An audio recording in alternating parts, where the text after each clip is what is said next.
Lima kalimat. Kalau seseorang membacanya dalam kondisi dia sakit, kemudian Allah takdirkan dia meninggal, maka kalimat-kalimat ini menyebabkan orang tersebut tidak akan disentuh api neraka. 5 kalimat. Kalau seseorang sedang sakit, tidak pernah meninggalkan sampai dia meninggal, maka neraka tidak akan menyentuhnya. Apa 5 kalimat? Baik, kita baca riwayat. Ma'asyiral muslimin yang dimuliakan Allah Subhanahu wa taala. Rawa Ibnu Majah fi sunani. Al-Imam Ibnu Majah meriwayatkan dalam kitab sunannya dari Abi Hurairah radhiyallahu anhu dan dari Abi Sa'id Al-Khudri radhiyallahu anhu. Keduanya pernah menyaksikan Nabi sallallahu alaihi wasallam bersabda, "Idza qala al-'abdu la ilaha illallah wallahu akbar." Apabila seorang hamba mengucapkan kalimat la ilaha illallah Allahu akbar, qala Allah azza wa jalla, maka Allah Subhanahu wa taala akan menjawab dan mengatakan, sadaqa abdi, hambaku telah benar, la ilaha illa ana wa ana Allahu akbar. Karena tidak ada sesembahan yang berhak disembah kecuali aku, kata Allah, dan aku sendiri adalah zat yang maha besar. Wa idza qala al-'abdu, apabila hambaku berkata la ilaha illallah wahdah, tidak ada sesembahan yang berhak disembah kecuali Allah semata, maka Allah akan menjawab, sadaqa abdi la ilaha illa ana wahdi, hambaku telah benar dan tidak ada sesembahan yang berhak disembah kecuali aku saja. Wa idza qala la ilaha illallah wahdahu la syarika lahu, apabila hambaku berkata tidak ada sesembahan yang berhak disembah kecuali Allah dan tidak ada sekutu baginya, maka Allah Subhanahu wa taala akan menjawab, sadaqa abdi, hambaku telah benar, la ilaha illa ana wala syarikani, tidak ada sembahan yang berhak disembah kecuali saya dan tidak ada sekutu bagi saya. Wa idza qala la ilaha illallah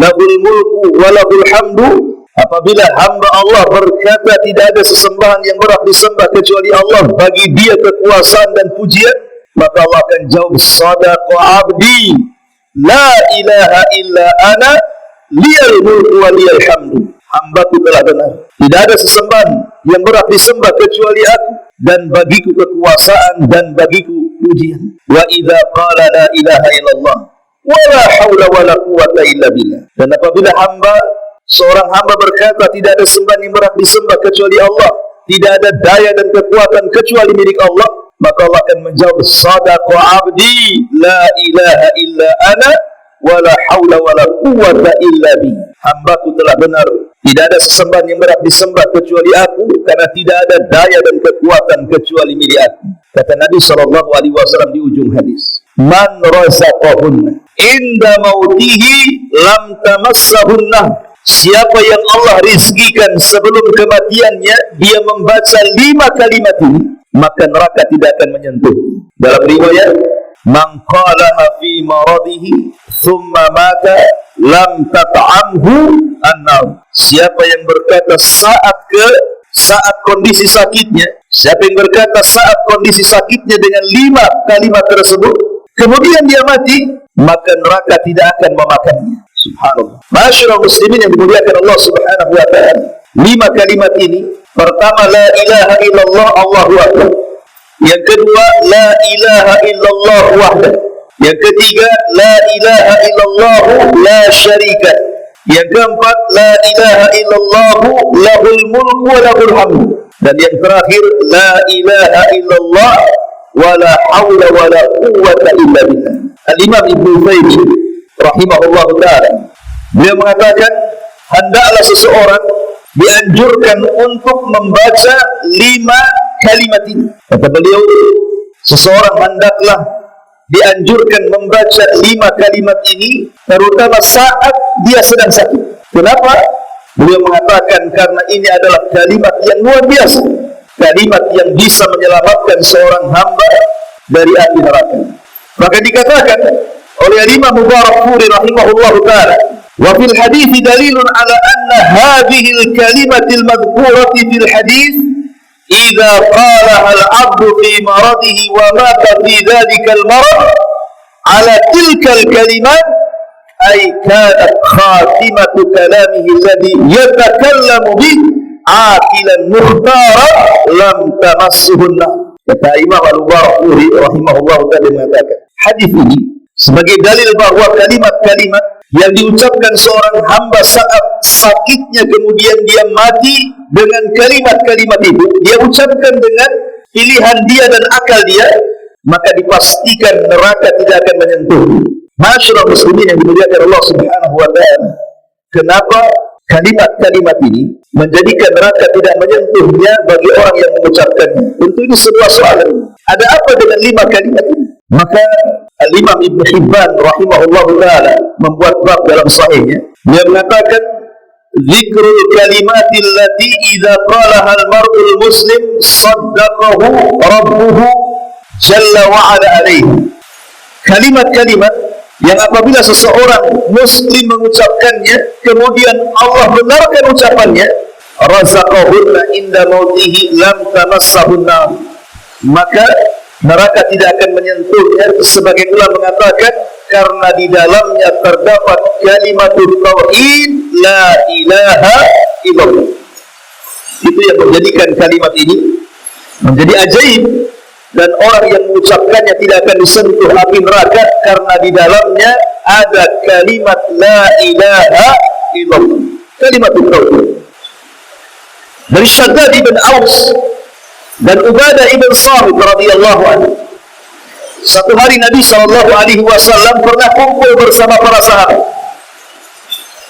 Kemudian Nabi SAW mengatakan, hal fiikum gharib, apakah di antara kalian ada orang asing? Maksudnya ada ahli kitab. Maka sahabat mengatakan, la ya Rasulullah, tidak wahai Rasul, di sini tidak ada ahli kitab. Maka Nabi SAW memerintahkan untuk menutup pintu supaya jangan diketahui orang.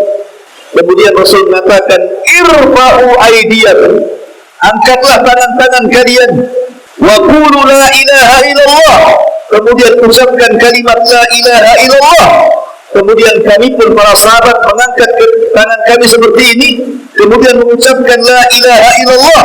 Kata Nabi SAW, alhamdulillah, Allahumma ba'athani bihadhil kalimati wa amartani biha wa wa'adtani 'alayha al-jannah wa innaka la tukhliful mi'ad.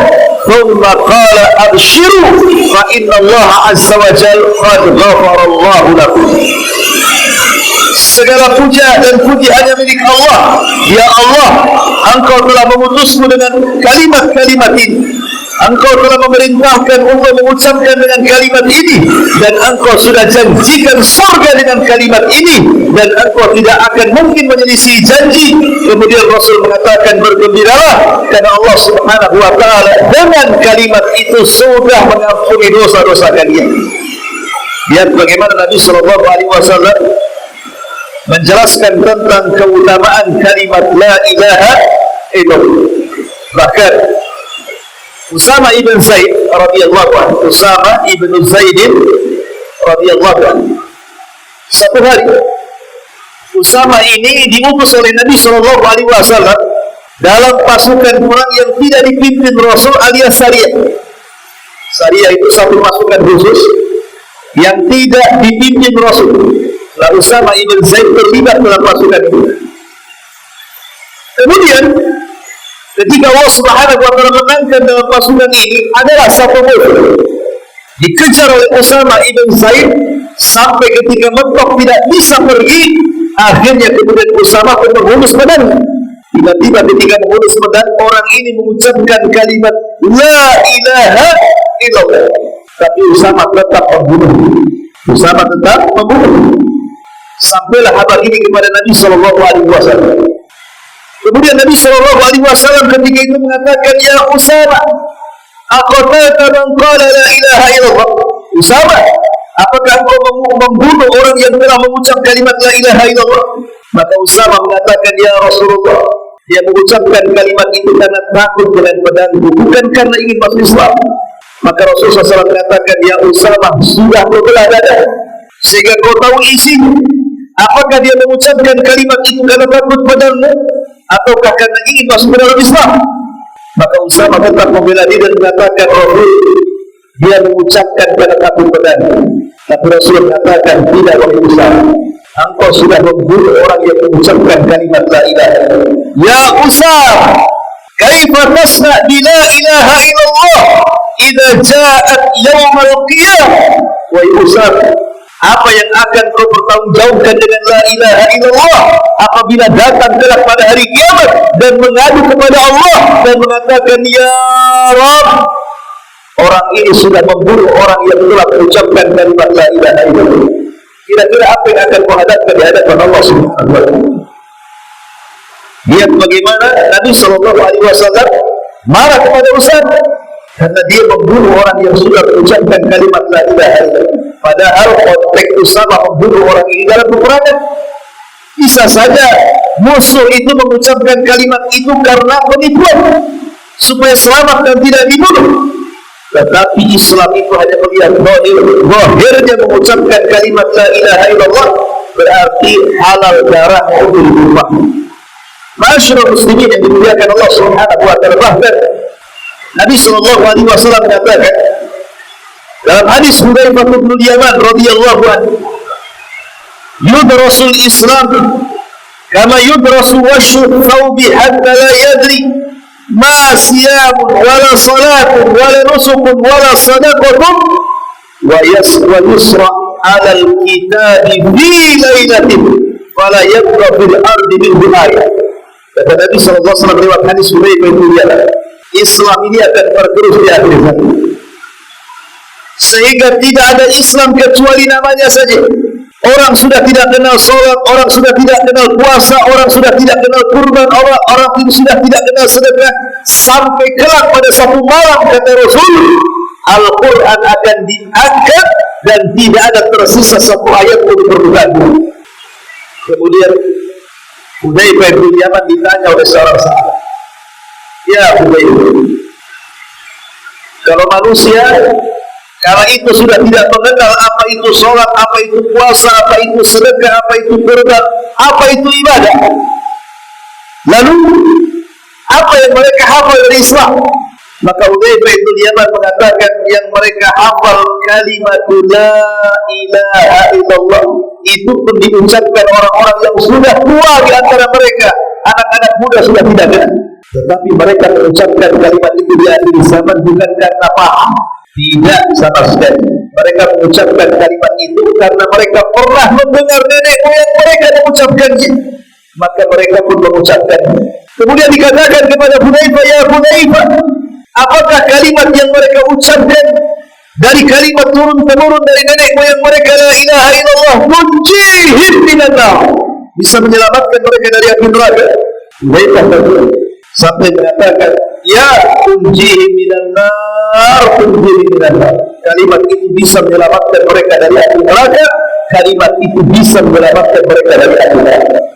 Padahal mereka mengucapkannya bukan karena pengetahuan, hanya karena ucapan turun-temurun dari nenek moyang mereka, tapi karena ketika itu Islam sudah tergerus dan tidak meninggalkan kecuali nama. Al-Quran sudah diangkat, tidak kenal sholat, puasa, zakat, haji dan ibadah yang lainnya. Hanya kalimat itulah yang mereka bisa ucapkan. Itu pun karena turun-temurun ucapannya, dan hanya diucapkan orang tua mereka. Tetapi itu pun sudah mencukupkan mereka dari azab Allah dan mereka diselamatkan dari api neraka. Subhanallah. Ini menunjukkan apa? Keutamaan kalimat la ilaha illallah. Dan yang terakhir, Nabi SAW satu hari pernah bercerita tentang di Tawaf itu Abdullah. Kata Nabi SAW, Inna Allah sayukhallasu rajulan min ummati ala ru'usul khalaik yawmal qiyamah.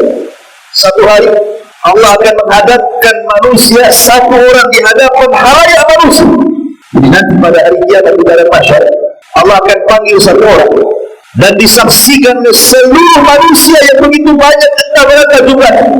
Kemudian Allah Subhanahu wa taala katakan, datangkan kepadanya tis'atan wa tis'ina sijjilan.